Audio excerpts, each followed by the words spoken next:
양육 문제를 넘어서서 내적 불행에 빠지면 어떤 결과가 나타나는지 좀 더 자세히 살펴보기에 앞서 잠시 질문을 하나 던지려고 한다. 어떻게 어린 날의 경험이 성인이 된 현재 삶의 방식까지 영향을 미칠 수 있는 걸까? 지금 만나는 사람들과 앞으로의 경험은 삶에 어떤 영향을 미치게 될까? 안정적인 내적 안정감과 건설적인 즐거움에 대한 욕구를 가진 사람들의 내적 평정심은 아동기 후기, 성인기에 만나는 사람들 혹은 사건에서 영향을 받지 않는다. 이와는 반대로 내적 불행을 안고 있는 이들은 삶에서 경험하는 모든 것에 대해서 긍정적 또는 부정적인 영향을 받고 휘청인다. 내적 안정을 찾고자 하는 개인의 욕구는 진정한 즐거움으로 가장한 불행, 이 두 가지를 통해서 채워진다.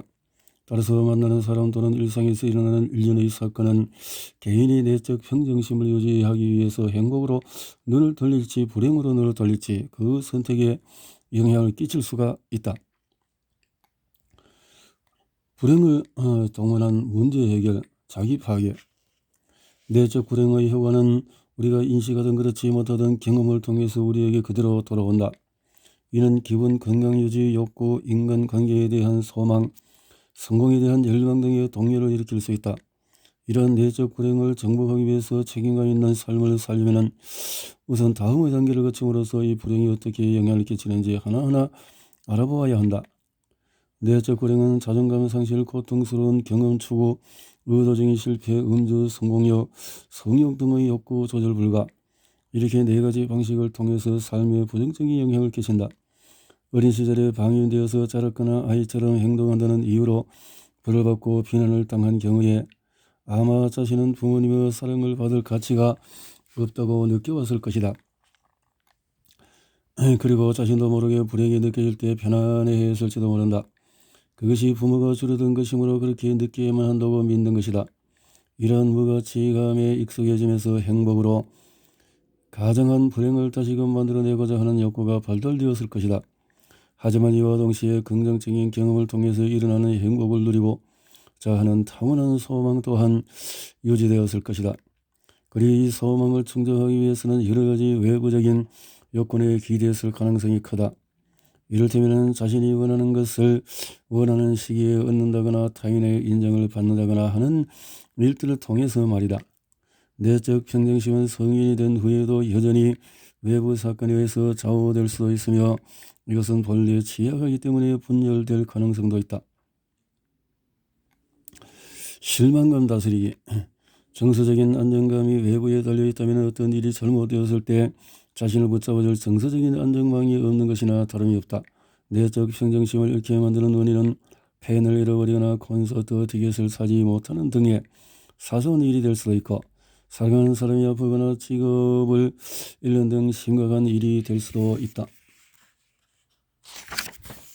하지만 한 가지 강조할 점은 내적 평정심을 잃게 만드는 일과 사람들이 어떤 일로 실망하거나 심각한 불운을 겪을 때 느끼는 슬픔은 다르다는 점이다. 내적 불행을 안고 있는 사람들은 자신과 주변 사람들에게 무가치감 수치심 분노를 일으키면서 위로를 찾기 때문에 일상에서 겪는 상실의 적절한 슬픔을 보이지 못하고 복잡한 상태를 보이곤 한다. 위로받지 못하고 자란 아이들은 불행을 겪을 때 건설적인 방법으로 자신을 위로하지 못한다. 이 아이들은 자신들의 기분이 나아지도록 도와줬어야 했을 사람들이 마지못해 한 행동을 그대로 모방한다. 그래서 자신들이 바라는 것들을 망쳤을 때 오히려 잘했다고 합리화하게 된다. 하지만 사실 이 잘못된 부모들도 자녀들을 행복해주고 싶을 것이다. 다만 자신의 행동이 아이의 삶 절반에 어떤 영향을 끼칠지 예상하지 못했을 뿐. 물론 부모들도 인간이니 짜증을 내거나 지칠 수 있다. 부모가 아이의 요구를 들어주지 않는다고 짜증을 냈더라도 이것이 아주 드문 일이었다면 아이의 정서 발달에 그다지 큰 영향을 끼치지 않는다. 하지만 아무리 좋은 의도였더라도 아이가 울 때에 그대로 울게 내버려 두었다거나 관심을 바라는 아이에게 부정적으로 반응했거나 어른스럽게 행동하기를 강요했거나 체벌하는 방식으로 장기적인 육아를 이어갔다면 아이는 잘못된 결론을 내릴 가능성이 크다. 어릴 때 위로받지 못하며 자란 사람은 성인이 되었을 때 작은 실수에도 과도하게 괴로워질 수 있다. 힘겹게 싸운 테니스 경기에서 패했거나 열심히 준비한 보고서를 퇴짜 맞았을 때 겪는 상실 자체도 물론 고통스럽지만 자신이 느끼는 실망감을 잠재우기 위해서 스스로 만들어낸 슬픔, 불쾌한 분노 때문에 또 다른 고통을 겪는 것이다. 과도한 자기 비판. 칼은 열심히 준비한 영업이 실패로 돌아갈 때마다 자신이 무가치한 사람이라고 느껴서 우울에 시달렸다. 물론 판매에 실패할 수 있다는 사실을 그도 알고 있지만 그의 비참한 감정은 너무나 강렬해서 다시 일을 시작할 수 있는 상태를 되찾기까지 며칠이나 걸렸다. 이러한 상황이 지속되자 그는 직업적으로 심각한 위기에 직면했다. 칼과 어느 정도 상담을 진행한 후에 그는 자기 증오의 감정이 영업 실패와는 전혀 관련이 없다는 사실을 깨달았다. 그는 어린 시절의 기억을 떠올렸다. 어릴 때 저는 실수를 저지를 만한 상황을 피하려고 최선을 다했는데도 결과적으로 실수하게 됐을 때마다 분해서 어쩔 줄 몰랐습니다. 고등학교에 들어가서는 충분히 상급 안에 들어갈 수 있던데도 절대로 그렇게 하지 않았습니다. 항상 더 쉬운 수업을 들었지요. 칼에게는 부모에게서 벌받은 기억이 많았다. 6살 무렵 칼은 닫고 있던 접시를 우연히 깨뜨렸는데 부모님은 그를 부주의하고 서툰 아이라고 혼냈고 칼은 몇 주 동안 용돈을 모아서 새 접시를 사야 했다. 용돈을 마음대로 쓰지 못하는 것이 싫었지만 칼은 실수에 대한 대가에 따른다는 원칙에 의문을 제기한 적이 단 한 번도 없었다. 이런 경험을 통해서 칼은 일이 잘못되었을 때 자신도 모르게 불쾌한 기분으로 스스로를 위로하게 되었다. 그는 부모님의 태도를 모방해서 일이 잘못된 것에 대한 대가를 치르려고 한 것이다. 이전에는 이것이 적절한 태도라고 생각해서 자기 비판적인 반응을 알아차리지도 못했다. 하지만 이제 칼은 부모님이 자신을 실수에 지나치게 민감한 사람으로 키우려던 것은 아니라는 사실을 알게 되었다. 또 하나 칼이 크게 깨달은 점은 자신은 일이 잘못되었을 때마다 동료들보다도 기존의 업무 강도보다 훨씬 더 힘들게 일했다는 점이다. 칼은 자신이 실패했을 때 주변 사람들이 분노하거나 실망하지는 않는다는 점을 믿기까지 오랜 시간이 걸렸다. 그동안 그는 실수를 저지르면 사람들이 자신에게 실망함으로 대가를 치러 그에 대해 보상해야 마땅하다고 믿고 있었다. 결국 자신에게 조금 더 친절해지겠다는 그의 새로운 결심은 점점 더 자라났고 자기 비판으로 자신을 위로하려는 유혹도 점차 사라졌다. 영업에 실패했을 때 실망스러운 마음이 드는 것은 여전했지만 이제 그는 내적 균형을 지킬 수 있는 사람이 되었고 자신이 사랑받을 만한 가치가 있는 사람이라는 사실도 알게 되었다. 그 결과 실패하더라도 다음 일을 시작하는 것을 예전처럼 어려워하지 않게 되었다. 무언가 일이 잘 되지 않을 때마다 스스로의 화를 돋운다면 이러한 고통을 제거하기 위해서 우리 우선 자신이 왜 그런 감정을 느끼는지부터 이해해야 한다. 원하는 직장에 지원했다가 탈락하면 누구나 실망하기 마련이다. 하지만 실망스러운 나머지 우울에 빠지거나 스스로 무가치하다고 느끼거나 다른 직장에 지원할 자신감마저 잃는다면 이는 어릴 때 이루어왔던 방식대로 스스로를 위로하려는 시로라는 점을 알아야 한다. 이러한 지식이 있어야 실제 상황보다 더 불행해지는 것을 멈출 수 있다. 성공이 당신의 가치를 결정하는 것은 아니다. 자신이 사랑받을 만한 존재인지 의심하고 불안해하며 어린 시절을 보냈다면 성공을 자기 가치의 적도로 삼을 가능성이 크다. 여기서 성공이라는 승진처럼 큰 일을 할 수도 있지만 카드게임에서 승리하기와 같은 사소한 일일 수도 있다. 하지만 그것이 무엇이든 간에 정서적으로 매우 위태로운 상황임을 증명하는 것이다. 암흑이라는 성향의 사람은 얼마나 노력했든지 성공하지 못한 것은 무가치할 뿐이라고 생각할 것이다. 또한 성공하지 못했을 때 실망할 것이 될까 두려워서 매사를 경쟁적인 시각으로 바라볼 테고 이로 인해서 친구나 동료와의 좋은 관계를 유지하는 데 어려움을 겪게 된다. 지는 게 죽기보다도 싫어요. 제프의 취미는 골프다. 하지만 그는 골프를 할 때마다 심한 감정 기복을 보였다. 게임이 잘 되면 기분이 좋았지만 실수했을 때는 삐루둥해져서 친구들과 도무지 어울리려고 하지를 않았다. 그뿐만 아니라 단지 친선 골프 경기를 할 때에도 다른 사람이 이기는 것을 참지 못했다. 제프는 팀원의 순서가 들어오면 그에게 가서 이런저런 참견을 했다. 심지어 누가 보지 않으면 더 나은 위치에 공을 옮겨두는 반칙도 썼다.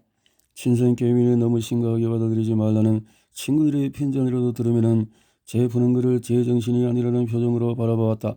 제프는 이겼을 때 느끼는 기쁨이 너무나도 좋았고 졌을 때의 비참함은 꿈도 꾸기 싫었다.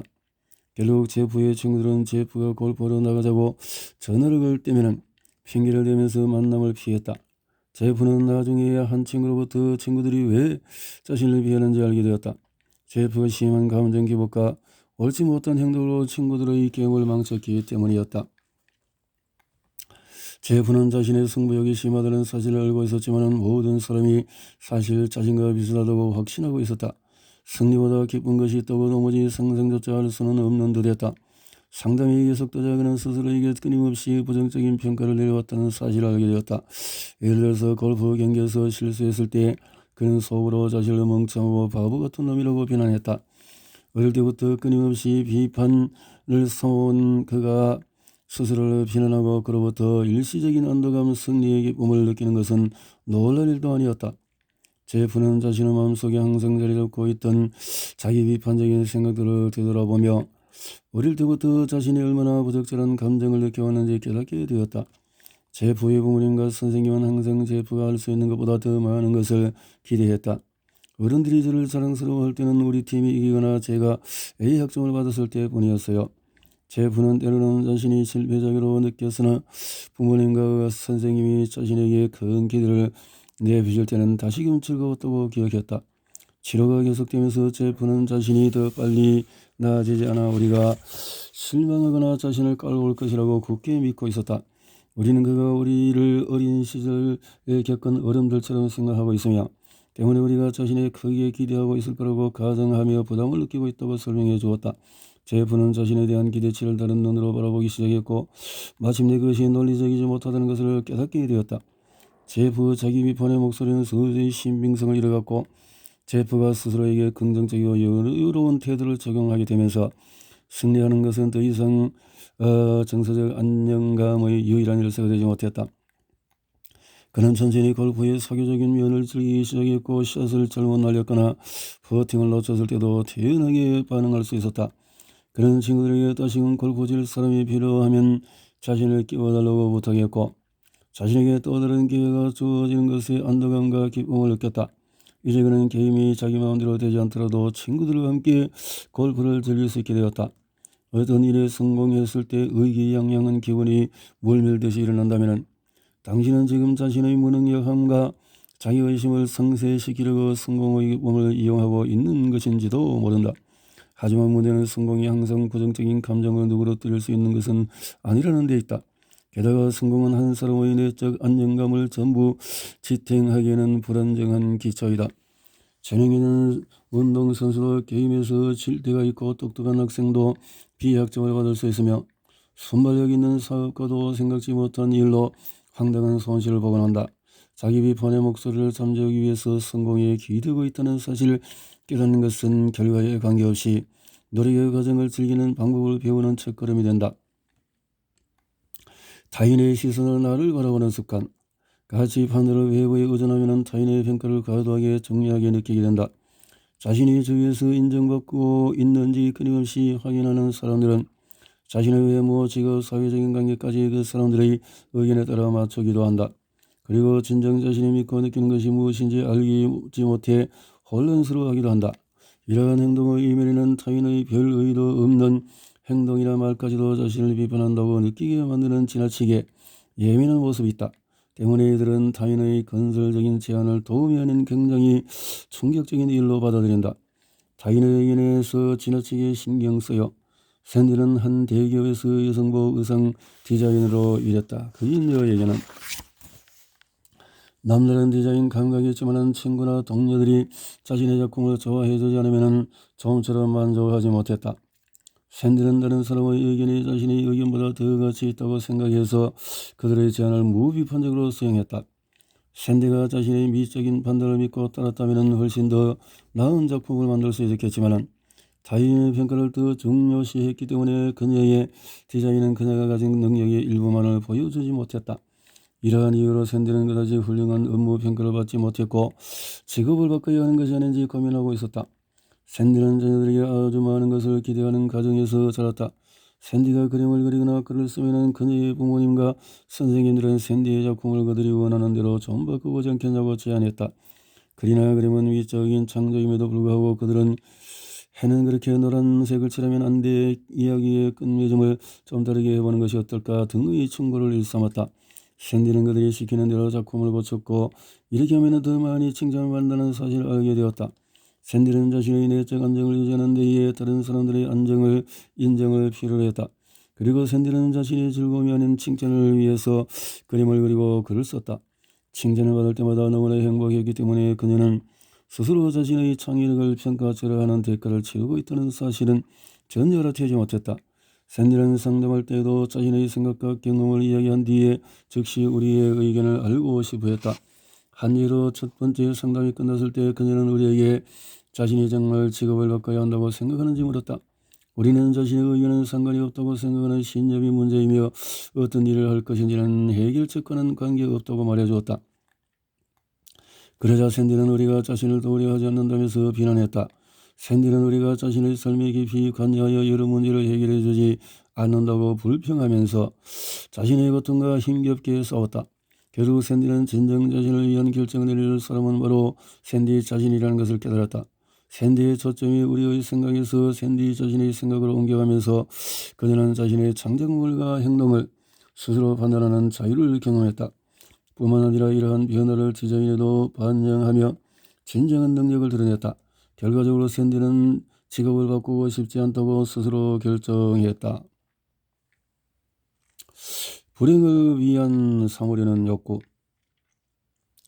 부모님이 어린 당신의 욕구를 이해하지 못했거나 여러 가지 이유로 그 욕구를 채워줄 수 없었다면 자신도 모르게 부모님과 함께 있을 때 주로 경험한 그 익숙한 불편함을 이월해서 행복해지고자 했을 것이다. 이것은 모두 부모님을 사랑하는 마음 그리고 부모님의 방식으로 스스로를 돌보려는 시도의 결과다. 하지만 이로써 드러나는 결과는 그리 쉽게 넘어갈 일이 아니라 이 방법이 진정한 행복을 불러일으킬 수도 있지만은 때로는 불행해질 게 뻔한 행동을 하면서 행복을 초과하고 있다고 믿을 수도 있다. 무의식적으로 이처럼 잘못된 욕구를 발달시켜 왔다면 정작 진정한 즐거움에서는 만족을 느끼지 못할 수 있다. 하지만 진정한 행복을 경험하고 싶은 선천적인 소망은 여전히 남아 삶의 긍정적인 변화를 일으켜야 한다. 여러분이 이 책을 읽고 있는 것도 바로 이러한 이유 때문이다. 그 결과 때때로 인생이 롤러코스터 같다고 느낄 수도 있다.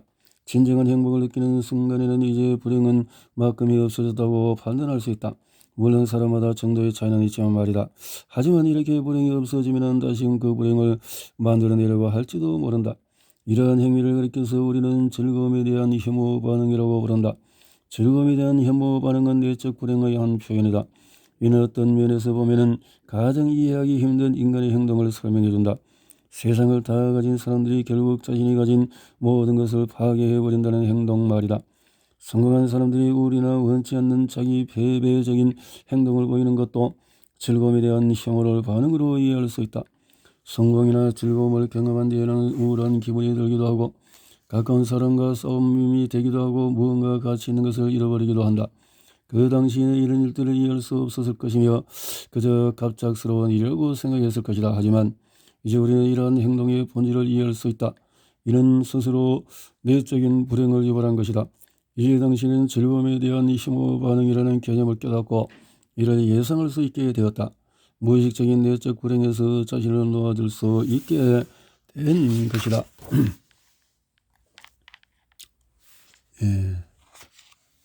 사랑, 일, 건강을 스스로 파괴하는 경향에 대해서 목표를 설정했는데 그것을 달성할 때까지 결심을 짓기 힘들었던 경험이 있는가? 아마 모든 이들이 경험해 보았을 것이다. 처음에는 온 힘을 다했지만 금세 힘이 빠지거나 또 미루기도 하고 또 여러 가지 시도를 해보기도 하고 또 그러다가 의지를 잃어버리고 만다. 당신은 노력을 파괴하고 방해하고 있다는 점을 알지 못했다. 이 사실을 알았다면 결심이 식어가고 후퇴하는 그 순간에 낙담하지 않을 수도 있다. 실패의 순간에 마음을 추스리고 다시 노력할 수도 있을지도 모른다. 돈 관리에 문제를 겪어요? 일요일은 재정 상태가 엉망인 채로 우리를 찾아왔다. 일요일은 한도 초과 수표를 사용하지 못할 때가 되어서야 자신의 통장에 돈이 얼마나 있는지를 알 수 있었다. 물론 신용카드 이자가 어마어마하다는 사실을 일요일도 알고 있었지만 언제나 한도 초과를 믿지 못했다. 일레는 건가금도 못 내게 일쑤였고 때문에 신용도가 점점 떨어져 있는 신용카드에 높은 이자가 적용되었다. 일레는 재정 문제의 원인이 어린 시절이 있을 거라고 예상했다. 일레인의 부모님은 재정적으로 여유있는 사람들이었지만 자녀에게 너무 많은 것을 해주면 아이를 망칠 수 있을지 모르고 염려했다. 그래서 일레인에게 엄청나게 정해진 용돈만을 적었고 받은 돈은 대부분 저축하도록 강요했다. 그래서 일레인은 갖고 싶은 인형을 하나 사려고 해도 아주 오래 기다려야만 했다. 일레인에게 있어서 자신이 가진 돈이 얼마인지 꼼꼼히 체크하는 것은 자신이 원하는 것들을 절대로 가질 수 없다는 사실에 직면하는 것과 다름이 없었다. 일레인의 기억은 부모님이 자기가 갖고 싶어 했던 일행을 사주지 않았던 때에만 머물러 있었는데 우리가 보기에는 일레인의 부모님이 그녀가 어린 아이로서 받아야 할 위로와 애정을 제공하지 못한 것으로 보였다.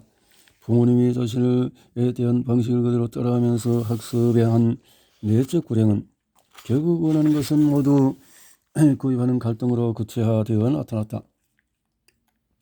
일레인은 자신의 신용카드를 모두 꺼내서 확인하고서야 비로소 자신의 재정적인 상태가 무척 심각함을 알게 되었다.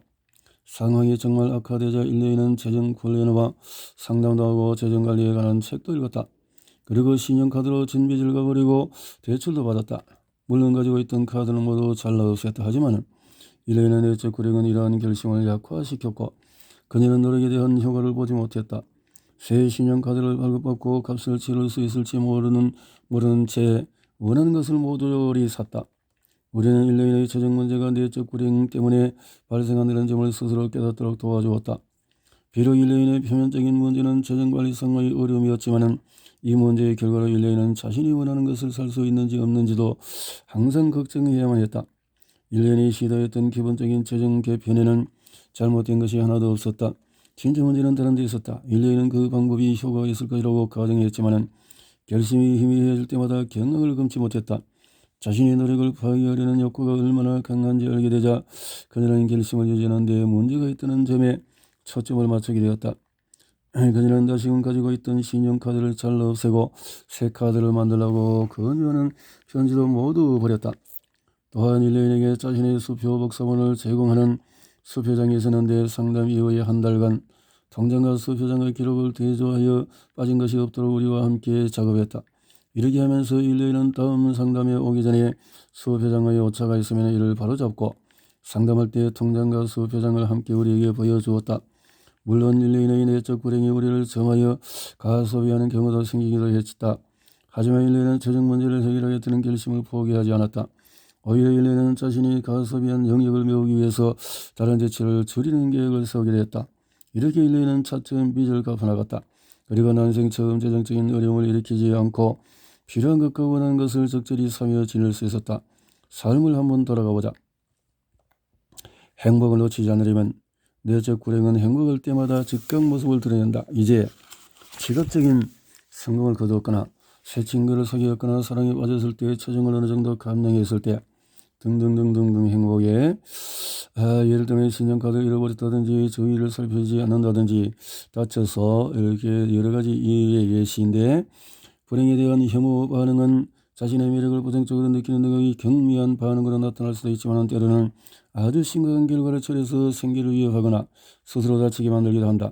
내적 불행의 존재를 몰랐다면 아마 좋은 기분 뒤에 불행이 따라온다는 규칙성을 알아채지 못하고 살았을 것이다. 이미 쌓인 경험은 손쓸 수 없다는 사실에서 오는 무력감은 사실을 불편하게 또 불안하게 만든다. 하지만 진짜 문제가 되는 것은 따로 있다. 행복한 순간이 찾아오면 내적 불행은 우리 삶의 다른 영역에서 불행을 유발한다. 그리고 그것이 없을 때, 즉 행복할 때 느꼈던 혼인물을 불편한 마음을 해소하게 만든다. 자꾸 깜빡깜빡해요. 멜라니는 일이 좀 잘 된다 싶을 때마다 문제를 일으켰다. 특히 자신이 유능하다는 기분이 들 때마다 친구와의 약속을 잊어버리거나 자동차 열쇠를 차 안에 두고 문을 잠그는 등의 실수를 저질렀다. 멜라니는 이 모든 일들이 행복에 대한 혐오 반응에 대한 사실을 전혀 알지 못했다. 불쾌한 일들은 우연히 일어나는 줄만 알았다.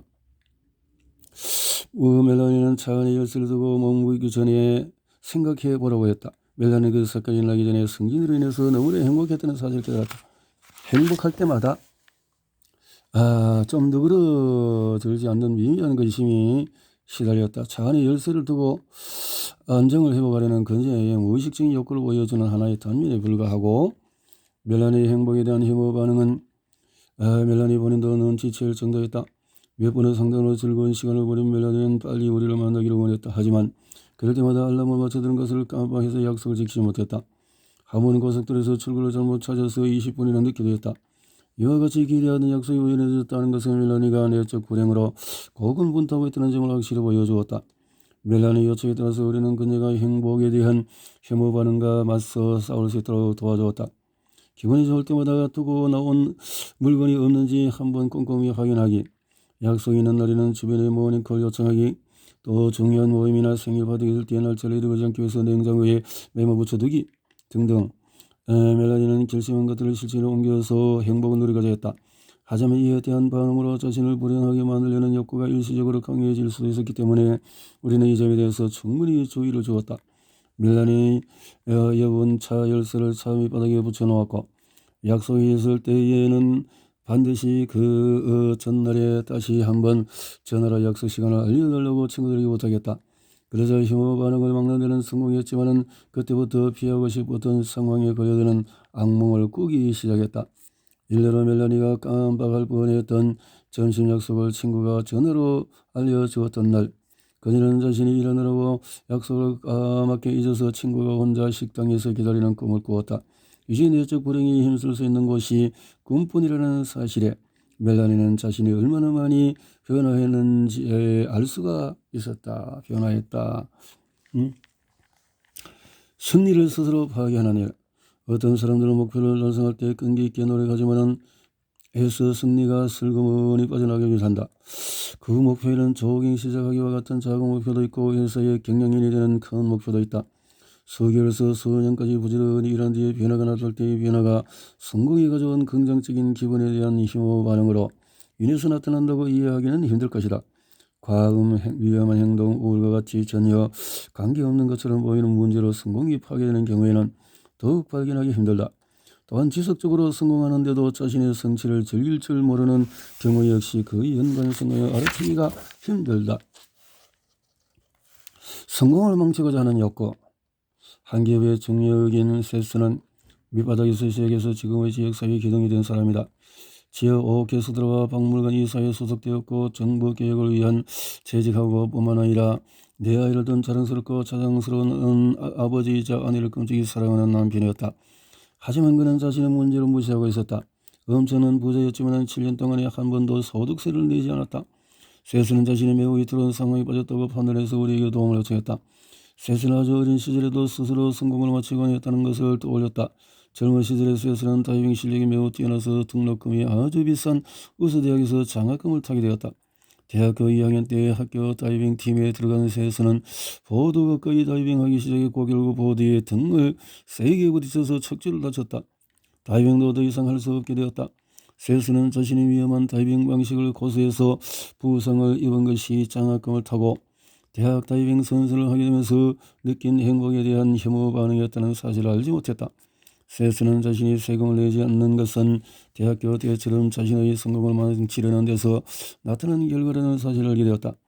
자신을 잘 이해하게 된 세스는 내적 불행 때문에 삶을 망치지 않겠다고 결심했다. 그래서 그는 변호사를 선임해서 세금을 모두 납세했고 그에 상응하는 이자 치벌 처벌도 감수하겠다는 계획을 세워서 국세청에 적발되는 일을 면할 수 있었다. 또한 그는 자신의 재정 상태를 관리해줄 회계사를 고용해서 소득신고를 위해서 원본 데이터가 필요하면 그 데이터를 줄 때까지 자신을 닥달하라고 요청했다. 세수는 위험한 행동을 저지르고 싶은 유혹에 들게 만드는 다른 상황은 없는지 주의를 기울이는 법도 배웠다. 시간이 지나면서 세수는 고통을 유발하지 않고도 삶을 즐길 수 있게 되었다. 그의 혐오 반응은 일단 책을 비행기에 두고 내리는 일소전으로 격리해졌다. 그는 노력해서 얻은 삶을 망치지 않겠다고 결심했다. 싫은 소리 하는 게 어려워요. 소피는 수년간 노력하여서 광고 회사를 설립했다. 그간 잡지에 글을 쓰기도 하고 전국 단위의 컨퍼런스에서 강의를 요청받기도 했다. 하지만 소피의 사업은 점차 위기를 맞았다. 고객들에게 계산서를 청구하는 일이나 이미 계산서를 청구한 사람들에게 수금하는 일이 무척이나 어렵게 느껴졌기 때문이다. 소피는 받아야 할 돈을 쫓아다닌다는 생각이 너무나 불편한 나머지 돈은 그다지 중요한 일이 아니라고 합리화해왔다. 소피가 기억할 수 있는 데까지 돌이켜 생각해보니 아주 오래전부터 자신은 가치 없는 사람이라고 생각하며 살아왔다는 것을 깨달았다. 그들은 자기 자신을 맨 나중으로 미루면서 욕심을 버리고 살 때에 자신이 가치가 있다고 느껴졌고 행복했다. 그들은 자신이 아는 다른 사람을 위해서 일할 때마다 높은 성과를 거두었다.